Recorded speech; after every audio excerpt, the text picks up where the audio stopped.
So నాన్న మనం public finance తర్వాత నెక్స్ట్ చాప్టర్ మనీ మార్కెట్ అనే చాప్టర్ చూస్తాం. సో మనం ఆల్రెడీ పబ్లిక్ ఫైనాన్స్లో లాస్ట్ మనం ఫిజికల్ పాలసీ గురించి చెప్పుకుంటూ ఫిజికల్ పాలసీకి మానిటరీ పాలసీ అనేది సహకరిస్తేనే గవర్నమెంట్ తన అనుకున్న ఆబ్జెక్టివ్ ఏదైతే ఉందో దాన్ని అచీవ్ చేయగలదు అని చెప్పుకున్నాం. సో అసలు మానిటరీ పాలసీ గురించి తెలియాలంటే ఫస్ట్ ఆఫ్ ఆల్ మనకి మనీ డిమాండ్ అలాగే మనీ సప్లై ఇవి తెలియాలి, రైట్. సో మనీ మార్కెట్ అనే చాప్టర్లో మనం ఫస్ట్ మనీ డిమాండ్ గురించి చదువుతాం, సెకండ్ యూనిట్లో మనీ సప్లై గురించి చదువుతాం, థర్డ్ యూనిట్లో మానిటరీ పాలసీ అనేది చూస్తాం. సో మనీ డిమాండ్ ఈ యూనిట్లో మనం ఫస్ట్ అసలు మనీ ఇన్వెన్షన్కి ముందు బార్టర్ సిస్టమ్ ఉండేది, ఆ బార్టర్ సిస్టమ్ ఎలా ఫెయిల్ అయింది, సో దానివల్ల బార్టర్ సిస్టమ్ ఫెయిల్ అవ్వడం వల్ల మనకు కరెన్సీ అనేది అవసరం పడింది. సో బార్టర్ సిస్టంలో ఫెయిల్యూర్స్ చూస్తాం. సో అలాగే బార్టర్ సిస్టమ్ తర్వాత ఇన్వెంట్ చేయబడినటువంటి మనీ ఏదైతే ఉందో దాని యొక్క ఫంక్షన్స్ అలాగే దాని క్యారెక్టరిస్టిక్స్, రైట్. సో అసలు మనీకి డిమాండ్ అనేది ఎలా క్రియేట్ అవుతుంది అని ఒక చిన్న కాన్సెప్ట్ ఒకటి.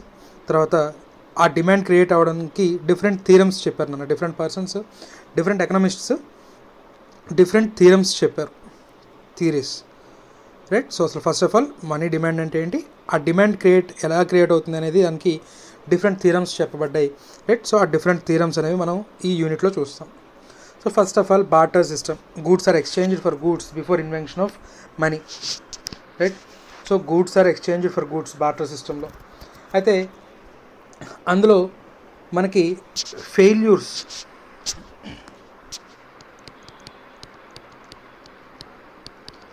ఇది 2 మార్క్స్ అడగడానికి ఛాన్స్ ఉంది అన్న ఫెయిల్యూర్స్, రైట్. అందులో ఫస్ట్ది మనకి యూనిట్ ఆఫ్ మెజర్ లేకపోవడం, యూనిట్ ఆఫ్ మెజర్ అనేది లేకుండా పోయింది. So different goods are valued in different terms, right. So ఒక పర్టికులర్ మెజర్ లేకుండా పోయింది, రైట్. సే నేను ధాన్యం పండిస్తున్నాను, ఇంకోటి కుండలు తయారు చేస్తున్నాడు, ఇంకోటి దుప్పట్లు తయారు చేస్తున్నాడు, ఇంకోటి హెన్స్ పౌల్ట్రీ చేస్తున్నాడు, ఇలా డిఫరెంట్ గూడ్స్ ప్రొడ్యూస్ చేయబడుతున్నాయి. సో ఒకడు వచ్చి వాడు రైస్ కావాలంటున్నాడు, ఎగ్స్ ఇస్తానంటున్నాడు, రైట్. నేను దానికి ఒక రేట్ అసైన్ చేయాలి, రైట్. అలాగే అదే పౌల్ట్రీ వాడు ఎక్కడికో కుండలు తయారు చేసుకున్న వాడి దగ్గరికి వెళ్ళి కుండలు కావాలంటున్నాడు, దానికి ఒక రేట్ ఉంటుంది. ప్రతిదానికి ఒక కామన్ మెజర్ ఆఫ్ వాల్యూ లేకపోవడం, రైట్. ఇలా ఎన్ని కన్వర్షన్స్ అని గుర్తుపెట్టుకుంటారు, రైట్. సో ఫర్ ఎగ్జాంపుల్ నువ్వు డాలర్తో ఇండియన్ రూపీ వాల్యూని ఒక్కదాన్ని గుర్తుపెట్టుకోవచ్చు, రైట్. వరల్డ్ కరెన్సీస్ మొత్తం అన్నీ కూడా నువ్వు ఏకకాలంలో గుర్తుంటాయా, రైట్. సిమిలర్లీ ఇలాంటి ప్రాబ్లమే ఒకట క్రియేట్ అయింది, right. Common unit of measure అనేది లేకపోవడం వల్ల, రైట్, చాలా పెద్ద ప్రాబ్లం క్రియేట్ అయింది. అలాగే రెండోది డబుల్ కోఇన్సిడెన్స్ ఆఫ్ వాంట్ లేదు, డబుల్ కోఇన్సిడెన్స్ ఆఫ్ వాంట్స్ అనేది కూడా లేదు, రైట్. సే నేను ప్యాడీ సప్లై చేస్తున్నాను, ప్రొడ్యూస్ చేసుకొని ప్యాడీ సప్లై చేస్తున్నాను, రైట్. ఎవడో ఎగ్స్ ప్రొడ్యూస్ చేసేవాడు వచ్చి, right, in exchange of eggs నాకు ప్యాడీ ఇమ్మంటే, రైట్, నేను ఎగ్స్ నాకు అవసరం లేదు అని చెప్తాను. సో నాకు ఎగ్స్ అవసరం లేదు, రైట్, కానీ వాడికి ప్యాడీ అవసరం, రైట్. సో ఇప్పుడు అక్కడ ఎక్స్చేంజ్ ట్రేడ్ జరగలేదు, రైట్. సో ఇప్పుడు వాడు ఏం చేయాలి, ఎగ్స్ ఉన్నవాడు అంటే ప్యాడీ ఎవరైతే సేల్ చేస్తున్నారో వాడు ఏం యాక్సెప్ట్ చేస్తున్నాడో చూసి వాడి దగ్గరికి వెళ్ళి అక్కడ ఇన్ ఎక్స్చేంజ్ ఆఫ్ ఎగ్స్ అవి తీసుకొచ్చి తర్వాత ప్యాడీ చేసేవాడికి ఇవ్వాలి. సో ఇదంతా పెద్ద తతంగం పని, ట్రేడ్ అనేది ఫాస్ట్గా జరగదు. So double coincidence of wands లేకపోవడం, అలాగే డివిజిబిలిటీ లేకపోవడం, రైట్. డివిజిబిలిటీ అనేది లేకపోవడం, రైట్. సే ఒక యానిమల్ హస్బెండరీ చేసుకునేవాడు ఉన్నాడు, సో మేకలో గొర్రెలో పెంచుకునేవాడు ఉన్నాడు, రైట్. వాడు in exchange of 1 goat, right, ఒక 2 bags ఆఫ్ రైస్ అడుగుతున్నాడు,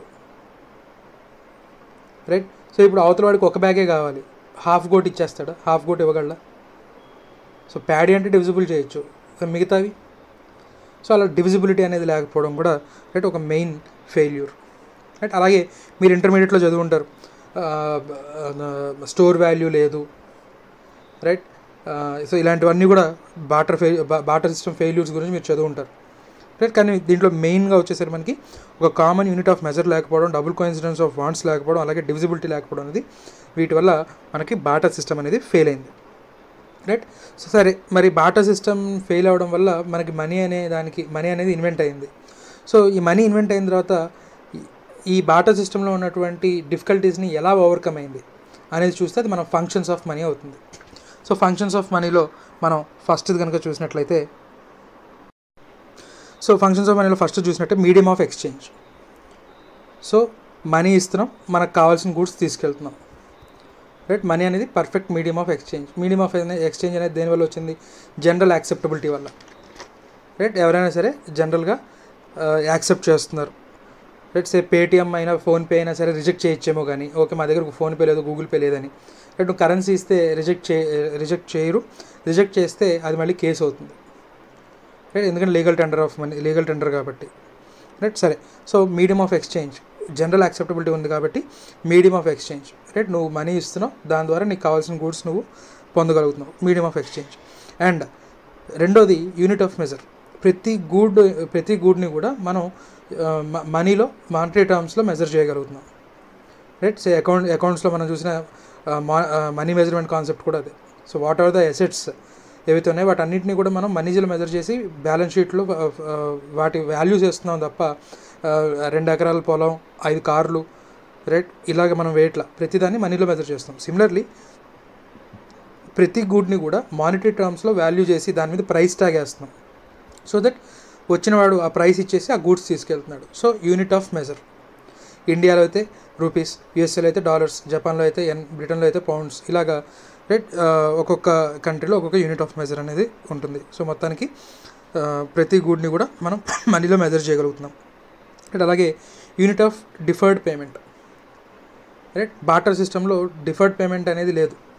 సో ఇవాళ రోజున నేను నీ దగ్గరకు వచ్చి, రైట్, నాకు ఒక కేసు ఎగ్స్ ఇచ్చేసి నేను ఒక 3 నెలల తర్వాత పంట వచ్చిన తర్వాత నీకు ప్యాడీ ఇస్తానంటే అక్కడ ట్రేడ్ జరగదు. రైట్. అక్కడ డిఫర్డ్ పేమెంట్ అనేది లేదు.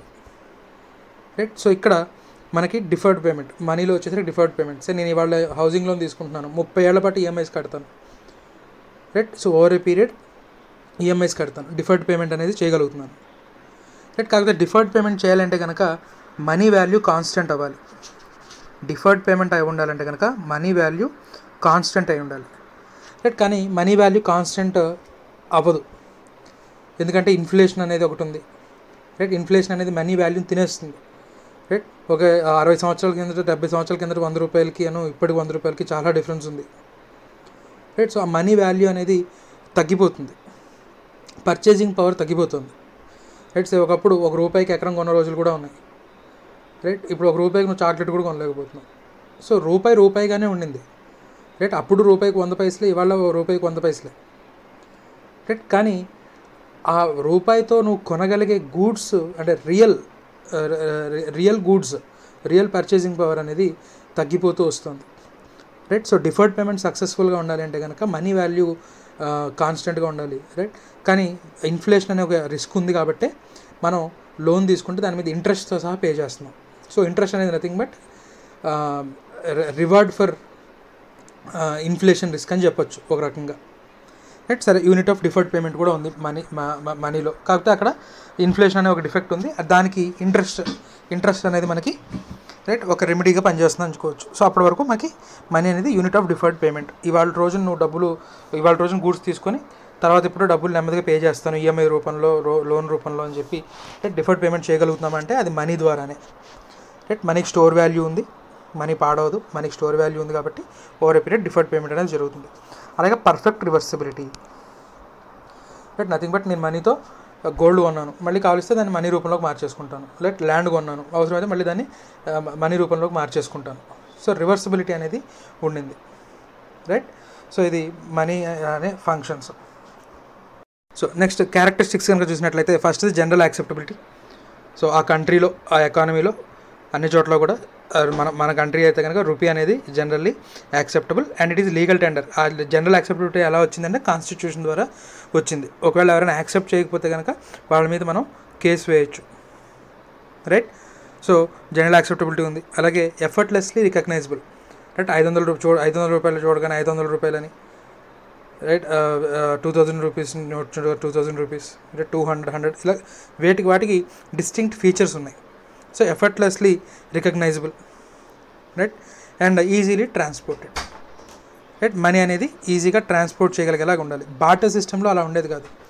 సో ఇఫ్ నేను కుండలో లేకపోతే యానిమల్ హస్బెండరీయో చేస్తున్నాను అనుకోండి, నా మనీ అది అప్పట్లో.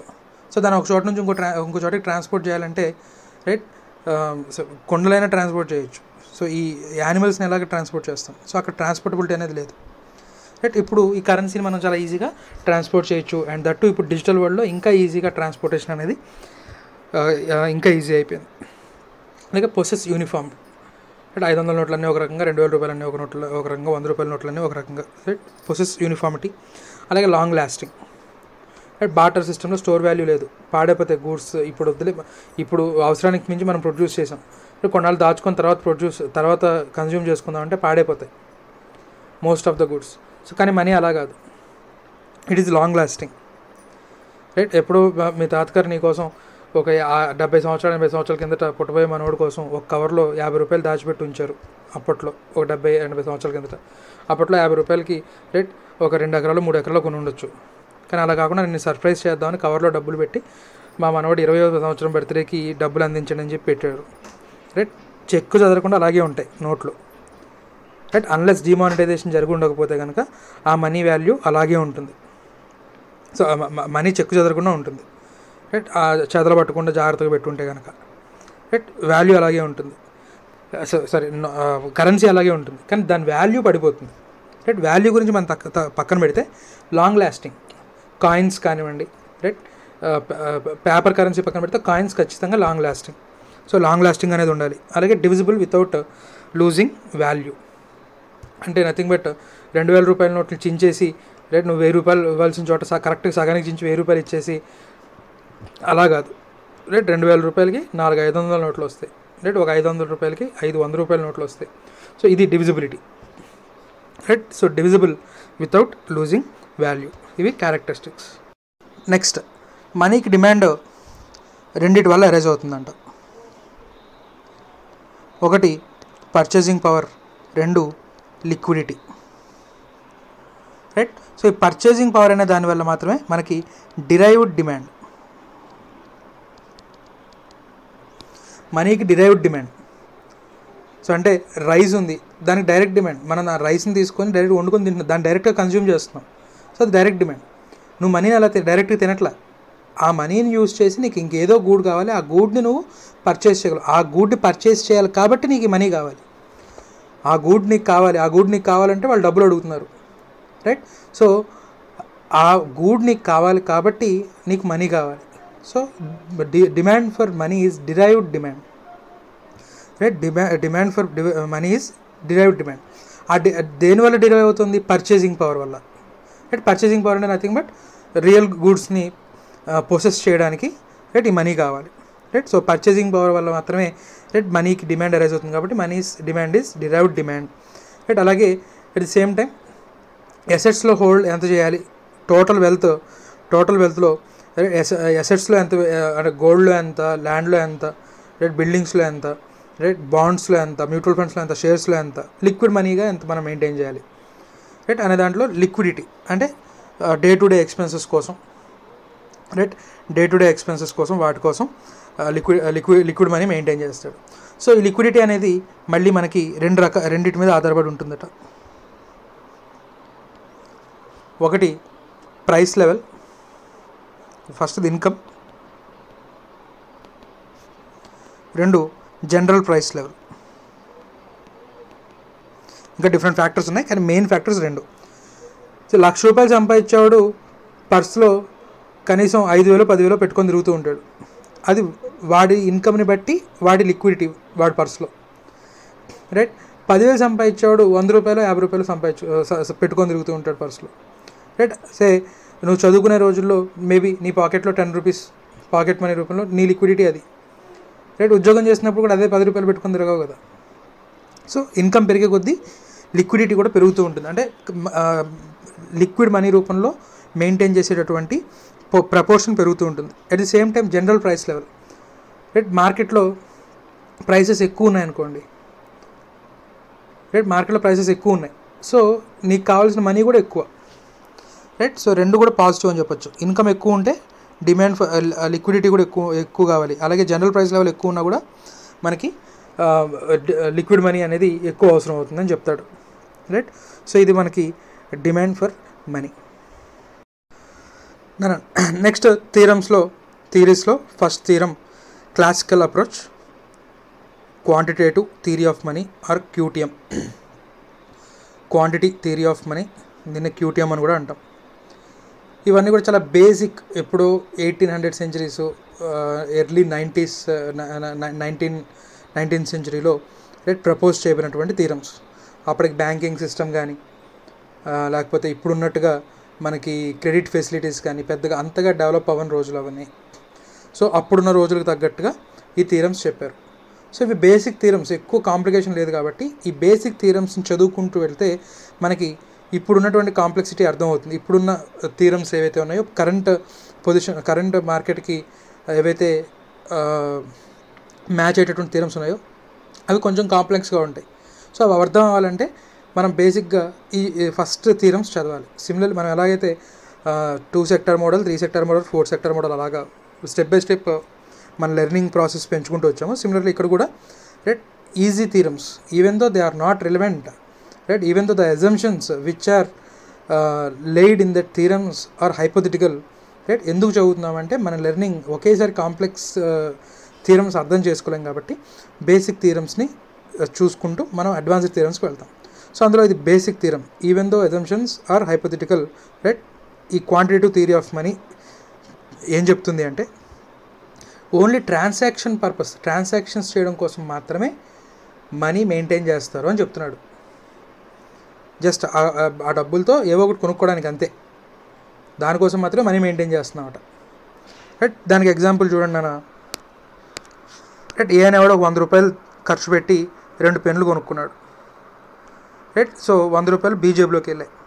సో ఇప్పుడు అదే 100 రూపాయలతో ఆ 100 రూపాయలు సీకి ఇచ్చి సి దగ్గర నుంచి ఫుడ్ తీసుకున్నాడు, రైట్.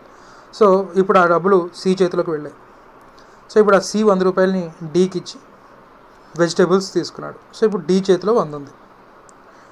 సో మార్నింగ్ నుంచి రొటేట్ అయినది సింగిల్ 100, ఒకే 100, కానీ దాని వాల్యూ చూస్తే ఏ టు బి 100 ట్రాన్స్ఫర్ అయింది, 2 పెన్స్ ఈచ్ 50 రూపీస్ ఇచ్చు బి చేతికి వెళ్ళింది, అంటే వాల్యూ ట్రాన్స్ఫర్ ఇక్కడ ఒక 100 రూపాయలు జరిగింది, రైట్. ఇక్కడ 100 రూపాయలు సికి వెళ్ళింది, అక్కడ 100 రూపీస్ వర్త్ ఆఫ్ ఫుడ్ ఇక్కడ నుంచి ఇక్కడికి వెళ్ళింది.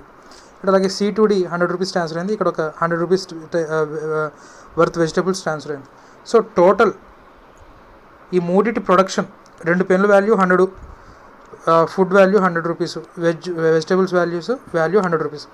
సో ఒకే నోటు, ఒకే 100 రూపాయల నోటు, కానీ చేతులు మారడం వల్ల 300 రూపాయల వర్త్ గూడ్స్ ప్రొడక్షన్ అనేది జరిగింది, రైట్. అంటే ఈ 300 రూపాయల వర్త్ గూడ్స్కి 300 రూపాయల నోట్లు ప్రింట్ కాబడలేదు, ఒకే ఒక 100 రూపాయల నోటు చేతులు మారుతూ ఉంది, ట్రాన్సాక్షన్స్ రూపంలో చేతులు మారుతూ ఉంది, రైట్. సో మనం టోటల్ మార్కెట్లో ఉన్న దీని బేస్డ్గా ఈయన థీరం చెప్తున్నాడు అన్న. ఈ 100 రూపీస్ ఏదైతే ఉందో nothing but money in circulation, right. దాన్ని ఎంతో డినోట్ చేశాడు, right. Money in circulation, right. Money in circulation, ఇలాగా ట్రాన్స్ఫర్ జరుగుతూ ఉంది మనీ, రైట్. సో 3 సార్లు ట్రాన్స్ఫర్ జరిగింది కాబట్టి 300 రూపీస్ సర్క్యులేషన్లో ఉందని చెప్పొచ్చు మనం, రైట్. దీన్ని వెలాసిటీ అన్నాడు. ఈ ట్రాన్సాక్షన్స్ ఏవైతే ఉన్నాయో దీన్ని వెలాసిటీ అన్నాడు, రైట్. ఈ 100 రూపీస్ ఏమో మనీ, ఈ యారో మార్క్స్ ఏవైతే ఉన్నాయో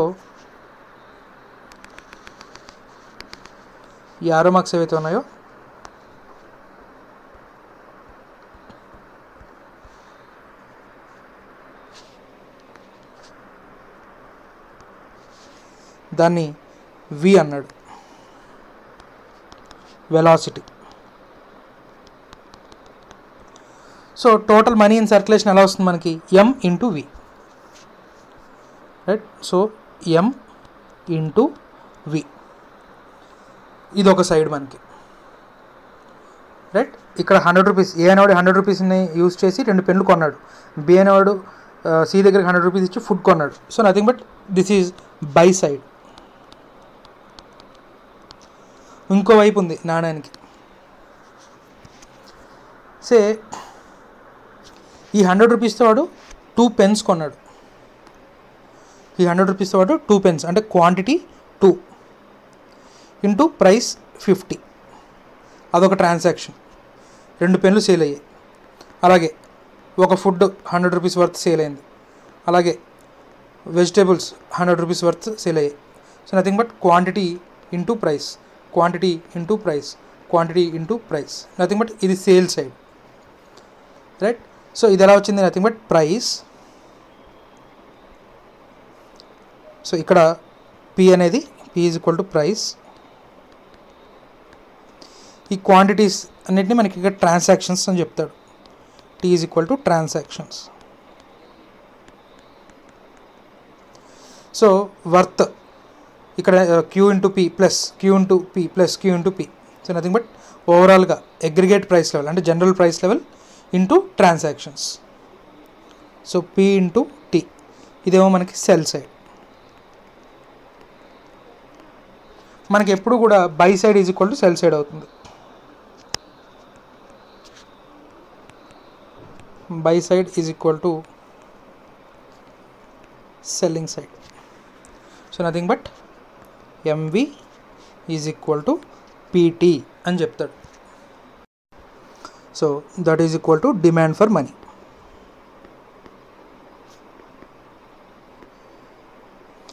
ఈ ట్రాన్సాక్షన్ పర్పస్ కోసం ఏదైతే మనీ హోల్డ్ చేస్తున్నాడో అదే డిమాండ్ ఫర్ మనీ అనేది చెప్తున్నాడు, right. So nothing but money in circulation into velocity, that is equal to general price level into transactions, మనకి అదే డిమాండ్ ఫర్ మనీ అని చెప్తున్నాడు, రైట్. సో దీన్ని ఫర్దర్గా డెవలప్ చేస్తే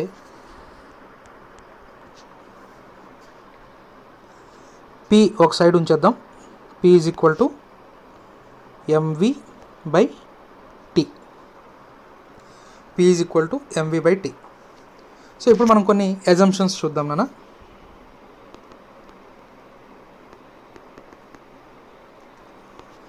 assumptions.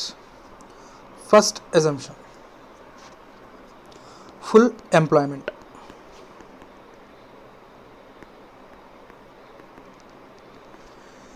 డిటర్మినేషన్ ఆఫ్ నేషనల్ ఇన్కమ్లోనేమో మనం ఫుల్ ఎంప్లాయ్మెంట్ ఎప్పటికీ ఉండదు అని చెప్పుకున్నాం. ఎందుకంటే ఫుల్ ఎంప్లాయ్మెంట్ ఉందనుకోండి, గవర్నమెంట్ ఎక్స్పెండిచర్ వచ్చినా లేకపోతే ఇన్వెస్ట్మెంట్ వచ్చినా సరే ఫర్దర్గా డిమాండ్ పెరిగినప్పుడు ఆ డిమాండ్కి తగ్గట్టుగా ప్రొడక్షన్ జరగాలంటే రిసోర్సెస్ ఉండవు ఫుల్ ఎంప్లాయ్మెంట్ ఉంటే కనుక, రైట్. సో మనకు ఫుల్ ఎంప్లాయ్మెంట్ లేదు, ఇంకా మనకి లెఫ్ట్ ఓవర్ రిసోర్సెస్ ఉన్నాయి కాబట్టి ఆ లెఫ్ట్ ఓవర్ రిసోర్సెస్ని తీసుకొచ్చుకొని ప్రొడక్షన్ పెంచుకున్నామని చెప్పుకున్నాం. కానీ ఇక్కడ ఈయన తీసుకుంటున్న అజంప్షన్ ఫుల్ ఎంప్లాయ్మెంట్. ఇక్కడ ఈయన తీసుకుంటున్న అజంప్షన్ అన్న ఫుల్ ఎంప్లాయ్మెంట్. ఫుల్ ఎంప్లాయ్మెంట్ అనే అజంప్షన్ తీసుకున్నాడు కాబట్టి షార్ట్ రన్లో దీని ఇంప్లికేషన్ ఎప్పుడైతే ఫుల్ ఎంప్లాయ్మెంట్ ఉందో గూడ్స్ అండ్ సర్వీసెస్ ఏవైతే ప్రొడ్యూస్ అవుతున్నాయో షార్ట్ రన్లో అవి ఆ షార్ట్ రన్లో ఇంకా పెరగవు. సో ఫుల్ ఎంప్లాయ్మెంట్ దానికి దగ్గర గూడ్స్ అండ్ సర్వీసెస్ ప్రొడ్యూస్ అయ్యాయి, వాటిని సేల్ చేస్తున్నాం. సో షార్ట్ రన్లో ఇంకా గూడ్స్ అండ్ సర్వీసెస్ ప్రొడక్షన్ పెరగదు, గూడ్స్ అండ్ సర్వీసెస్ ప్రొడక్షన్ ఇంకా మనకి పెరగదు, కాన్స్టెంట్. ఫుల్ ఎంప్లాయ్మెంట్ కాబట్టి ఆల్రెడీ ఎట్ ఫుల్ ప్రొడక్షన్ లెవెల్లో ప్రొడ్యూస్ అయిపోతున్నాయి కాబట్టి టీ అనేది కాన్స్టెంట్ అయిపోయింది. సో టీ అనేది కాన్స్టెంట్, ఫుల్ ఎంప్లాయ్మెంట్ అనే దానివల్ల టీ అనేది కాన్స్టెంట్ అయిపోయింది. నెక్స్ట్ సెకండ్ అజంప్షన్, షార్ట్ రన్లో జనాల యొక్క ఇన్కమ్ లెవెల్స్ అంత స్పీడ్గా మారు, అట్ ది సేమ్ టైం వాళ్ళ నీడ్స్ కూడా అంత ర్యాపిడ్గా చేంజ్ అవ్వవు కాబట్టి వాళ్ళ velocity, so nothing but V అనేది కూడా కాన్స్టెంట్. సో అంటే వి అనేది కూడా కాన్స్టెంట్ చేసేసాడు. సో ఇంకా మిగిలింది ఏంటి అంటే ప్రైస్కి మనీకి రిలేషన్షిప్ చూస్తే అంటే general price level money. If general price level increases demand for money also increases. అంటే సర్క్యులేషన్లో ఉండే మనీకి డిమాండ్ కూడా పెరుగుతుంది. రైట్. తర్వాత ఈ థీరంని ఈయన ఇంకొంచెం మాడిఫికేషన్ చేశారు నాన్న. అంటే ఇక్కడ ఓన్లీ సర్క్యులేషన్లో ఉన్న మనీ గురించి చెప్పారు ఇక్కడ. సో ఈయన కొంత మాడిఫికేషన్ చేశారు. తర్వాత నెమ్మదిగా బ్యాంకింగ్ సిస్టమ్ వచ్చింది. ఎప్పుడైతే బ్యాంకింగ్ సిస్టమ్ అనేది వచ్చిందో క్రెడిట్ మనీ అనే కాన్సెప్ట్ ఎరేజ్ అవుతుంది. సో నథింగ్ బట్ బ్యాంక్లో డిపాజిట్ చేసిన మనీ. సో ఇప్పుడు మనం ఫోన్పే ద్వారా డబ్బులు పే చేస్తున్నాం, క్యాష్ ఎక్స్చేంజ్ జరగట్లేదు. రైట్. నీకు బ్యాంక్ బ్యాలెన్స్ ఉంచుకుంటున్నావు, క్యాష్ అండ్ బ్యాంక్ అంటాం. ఆ బ్యాంక్ బ్యాలెన్స్ నుంచి పే చేస్తున్నావు. సో నథింగ్ బట్ బ్యాంక్లో ఏదైతే బ్యాలెన్స్ ఉందో ఆ బ్యాంక్ బ్యాలెన్స్ ద్వారా క్రియేట్ అయ్యే మనీ క్రెడిట్ మనీ అంటాం. సో ఆ క్రెడిట్ మనీ అనేది కూడా ఉంది. సో ఆ క్రెడిట్ మనీ ట్రాన్సాక్షన్స్ ద్వారా అంటే ఆ బ్యాంక్లో ఉన్న మనీ ట్రాన్స్ఫర్స్ ద్వారా కూడా మనకి ట్రాన్సాక్షన్స్ జరుగుతున్నాయి. కాబట్టి ఈయన కొంత మాడిఫై చేశాడు నాన్న. సో మాడిఫై చేసింది సో M/V, ఇది మనకు ఆల్రెడీ తెలుసు, ప్లస్ సో ఇది మానిటరీ బేస్, మనకి సర్క్యులేషన్లో ఉన్న మనీ ద్వారా వెలాసిటీ. ఇది M-V' వచ్చేసరికి నాన్న నథింగ్ బట్ మన బ్యాంక్ ట్రాన్సాక్షన్స్. సో ఇవాళ రోజుల్లో మనం మాట్లాడుకుంటే మనం ఫోన్పే కానీ గూగుల్ పే కానీ వీటి ద్వారా ఏవైతే ట్రాన్సాక్షన్స్ చేస్తున్నామో రైట్, దాన్ని ఈ రెండింటిని కలిపి యాడ్ చేస్తే మనకు వచ్చేది PT. సో దీన్ని ఐర్విన్ ఫిషర్ చెప్పాడు. So Fisher theorem or quantity theorem of money అని చెప్తాం. రైట్. ఇది ఫస్ట్ థీరం. నెక్స్ట్ అప్రోచ్ అన్న నియో క్లాసికల్ అప్రోచ్. దీన్నే Cambridge approach or cash balance approach అని కూడా అంటారు. Are cash balance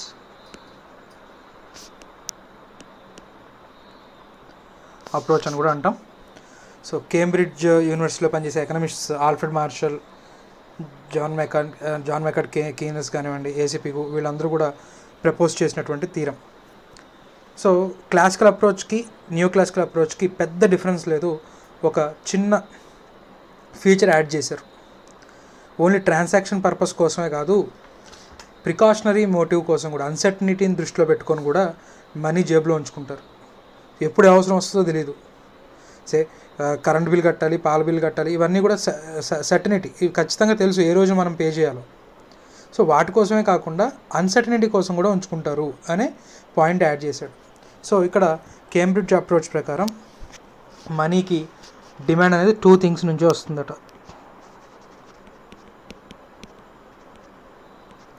2 things. అందులో మొదటిది ట్రాన్సాక్షన్ మోటివ్, రెండోది హెడ్జ్ అగెనిస్ట్.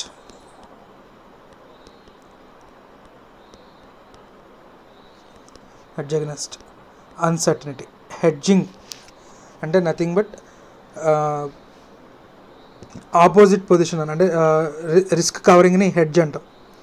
ఏదైనా రిస్క్ ఉంటే ఆ రిస్క్ని కవర్ చేయడానికి అన్నట్టు న్యూట్రలైజ్ చేయడానికి తీసుకునే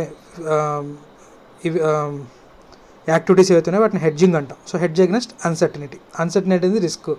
ఆ అన్సర్టనిటీని న్యూట్రలైజ్ చేయడానికి హెడ్జింగ్గా మనీ అనేది ఉంచుకుంటాడు అని చెప్తున్నాడు. సో ట్రాన్సాక్షన్ మోటివ్ ఇక్కడ చాలా స్పెసిఫిక్గా అయిన transaction motive.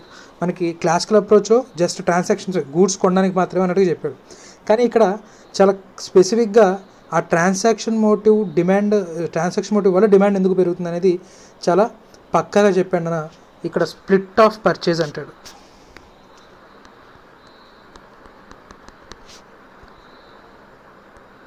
Split of purchase.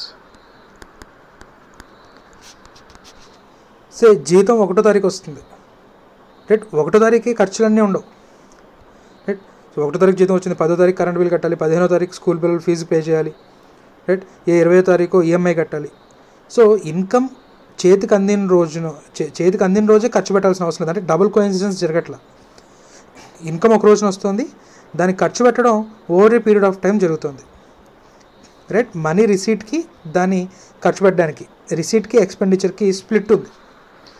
Receipt టైంకి అలాగే స్పెండ్ చేయడానికి మధ్య డిఫరెన్స్ ఉంది రైట్. ఆ స్ప్లిట్ ఆఫ్ పర్చేజ్ వల్ల మనకి డిమాండ్ అనేది అరైజ్ అవుతుందని చెప్తున్నాడు రైట్.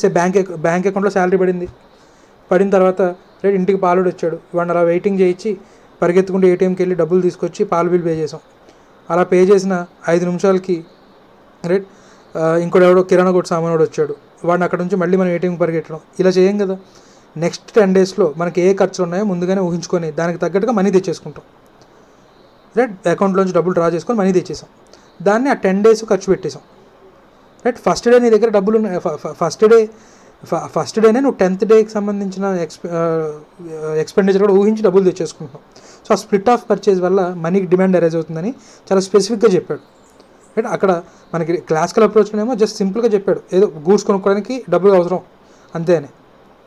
సరే, గూడ్స్ కొనుక్కోవడానికి డబ్బులు అవసరం అంటే నువ్వు అప్పటికప్పుడు విత్డ్రా చేసుకొని వెళ్ళి గూడ్స్ కొనుక్కోవచ్చు కదా. దారిలో వెళ్తూ ఏటీఎంలో డబ్బులు డ్రా చేసి డబ్బులు ఇచ్చేసి నీకు కావాల్సిన గూడ్స్ తెచ్చుకోవచ్చు కదా. సో అప్పుడు నీకు మనీ డిమాండ్ లేదు కదా. అప్పుడు గూడ్ అవసరం, అప్పుడే డబ్బులు తెస్తున్నావు, అప్పుడే ఇచ్చేస్తున్నావు, నీకు కావాల్సిన గూడ్ తెచ్చేసుకుంటున్నావు. రైట్, కానీ రియల్ లైఫ్లో అలా జరగట్లా. నెక్స్ట్ ఒక 10 డేస్, నెక్స్ట్ ఒక 20 డేస్, నెక్స్ట్ ఇప్పుడంటే మనకి ఏటీఎంలు వచ్చాయి కాబట్టి నెక్స్ట్ ఒక 2-3 డేస్కో లేకపోతే నెక్స్ట్ వీక్కో సంబంధించిన మనీ మాత్రమే మన జేబులో ఉంచుకుంటున్నాం. రైట్, ఒకప్పుడు ఇంట్లో సంచిలో నెల రోజులకి సరిపడే డబ్బులు రేట్ పెట్టుకొని బీరువాలో పెట్టుకొని ఉండేవాళ్ళు. ఎందుకంటే పరిగెత్తుకుంటూ ప్రతిసారి బ్యాంక్ వెళ్ళలేరు కాబట్టి. రైట్, సో ఆ స్ప్లిట్ ఆఫ్ పర్చేజ్ అనే దానివల్ల మనీకి డిమాండ్ అరైజ్ అవుతుందని చాలా స్పెసిఫిక్గా చెప్పాడు. రెండోది హెడ్జ్ అగెన్స్ట్ అన్సర్టనిటీ. అంటే మనం ఏదైతే మనం చెప్పుకుంటున్నాం మంత్లీ ఎక్స్పెండిచర్ కాకుండా ఇంకా ఏదైనా అన్సర్టన్ ఎక్స్పెండిచర్ రావచ్చు, సడన్గా ఎక్కడికైనా ఊరికి వెళ్ళాల్సి రావచ్చు. రైట్, ఎవరికో ఒంట్లో బాగాలేకో లేకపోతే ఏదైనా మ్యారేజో ఎక్కడికో చోటుకి పరిగెత్తుకుంటూ వెళ్ళాల్సి రావచ్చు.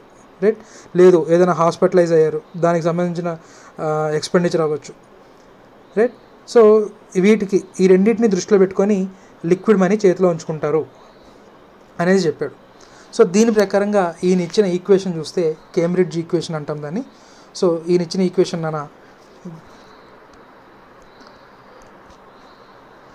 డిమాండ్ ఫర్ మనీ, ఎండి అంటే demand for money is equal to K into PY, where MD is equal to money demand for money, P is equal to general price level. ఇది ఒక పర్టికులర్ ప్రొడక్ట్ ప్రైస్ కాదు, ఓవరాల్గా general price level, ఒక ఎకానమీలో ఉన్నటువంటి price level. Y real output,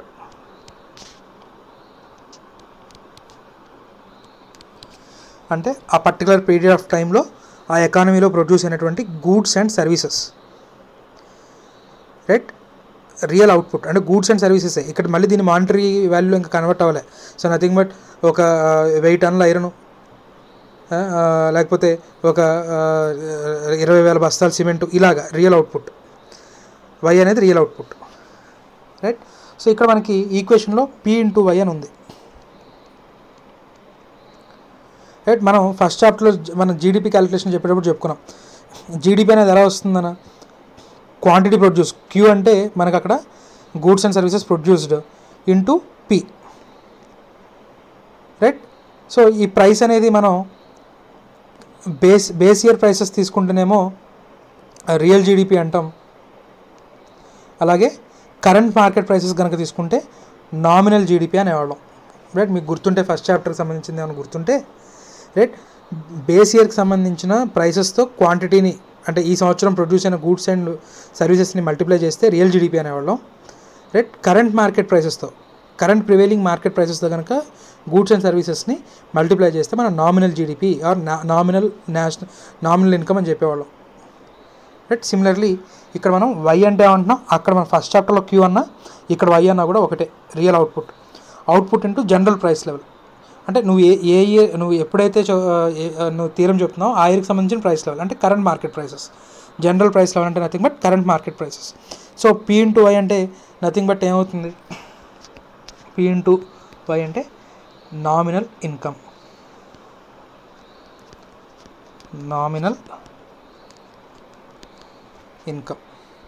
right, nothing but general price level or current ప్రైసెస్తో multiply చేస్తే మనకు వచ్చేది నామినల్ జీడిపి ఆర్ ఇక్కడ నామినల్ ఇన్కమ్ అని చెప్తున్నాడు. రైట్, ఇక్కడ కేని కేంబ్రిడ్జ్ కే అని అంటాం నాన్న. రైట్, ఇక్కడ కేని కేంబ్రిడ్జ్ కే అంటాము. కే అనేది కాన్స్టెంట్, కే